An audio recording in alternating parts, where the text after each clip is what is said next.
പൂഞ്ഞാറിൽ തെരഞ്ഞെടുപ്പ് ഫണ്ട് തട്ടിപ്പ് എന്ന PC ജോർജിന്റെ പ്രസ്താവന BJPക്ക് വലിയ തിരിച്ചടിയാണ് ഉണ്ടാക്കിയിരിക്കുന്നത്. നേതൃത്വം തന്ന 4.5 കോടിയുടെ വിഹിതം ആരൊക്കെ പറ്റിയെന്ന് അറിയില്ല എന്നും കണക്ക് വായിച്ചാൽ BJPക്ക് തന്നെ നാണക്കേടാണെന്നുമാണ് വെളിപ്പെടുത്തൽ.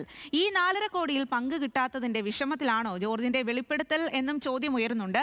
കോടികൾക്കൊന്നും ഒരു വിലയില്ലാതായോ എന്നും ചോദ്യമുണ്ട്. PC ജോർജിന്റെ പ്രസ്താവന BJPയെ വെട്ടിലാക്കിയോ എന്നാണ് നമ്മൾ ഇന്ന് കുറച്ച് ആളുകളോട് ചോദിച്ചിരിക്കുന്നത്. എന്താണ് ആളുകൾക്ക് പറയാനുള്ളത് എന്ന് കേൾക്കാം.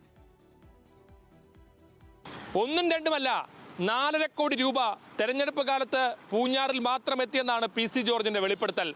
വിഷയം ചർച്ചയായതോടെ നേതൃത്വം വെട്ടിലായി.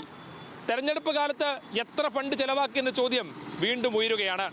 ജനങ്ങളുടെ പ്രതികരണം കേൾക്കാം. പുള്ളി ഇപ്പോൾ കുറച്ച് ദിവസമായിട്ട് പുള്ളി BJPക്കെതിരെ ഭയങ്കര വിമർശനമാണ് നടത്തിക്കൊണ്ടിരിക്കുന്നത്.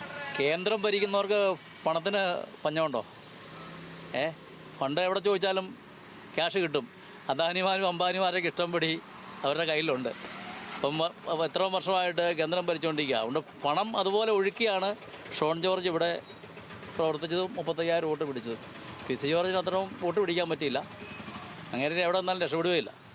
ഞാൻ പുള്ളി എല്ലാ പ്രാവശ്യം ഇങ്ങനെ തന്നെ പറഞ്ഞു. ഞാൻ പുള്ളിയുടെ നാട്ടുകാരനാണ്. പുള്ളി ഈ തർക്കുത്തരേ പറയുള്ളൂ, എന്ത് കാര്യത്തിലും തർക്കുത്തരേ പറയുള്ളൂ. പുള്ളി എന്ന് പറഞ്ഞാൽ പുള്ളിക്ക് ഒരു പ്രസിദ്ധി നേടാൻ വേണ്ടി പുള്ളി ഇപ്പോൾ MLA അല്ലല്ലോ. പുള്ളിക്കൊരു പ്രസിദ്ധി നേടാൻ വേണ്ടി പുള്ളി എന്തെങ്കിലും വിടുവാത്തരം പുള്ളി പറയും. ഞാൻ പറഞ്ഞ് ഒരു പ്രശ്നം ഉണ്ടാക്കുന്ന ഒരാളാണ് പുള്ളി.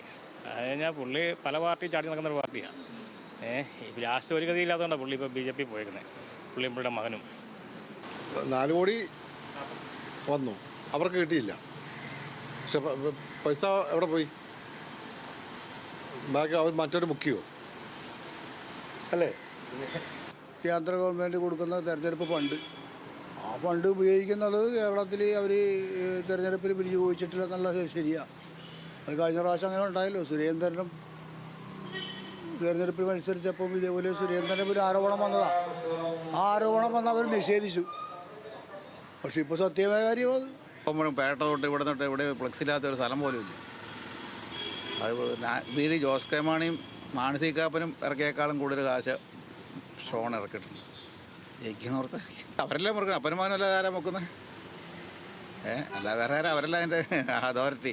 തുറന്നു പറച്ചിലിൽ BJP സംസ്ഥാന നേതൃത്വത്തിന് കടുത്ത അതൃപ്തിയാണ്. തിരുത്തി പറഞ്ഞതുകൊണ്ട് മാത്രം അവസാനിക്കുന്ന പ്രശ്നമല്ലെന്ന് നേതൃത്വത്തിന് നന്നായി അറിയാം. ക്യാമറമാൻ ശ്രീകുമാറിനോടൊപ്പം അജിത് ബാബു, ന്യൂസ് മലയാളം.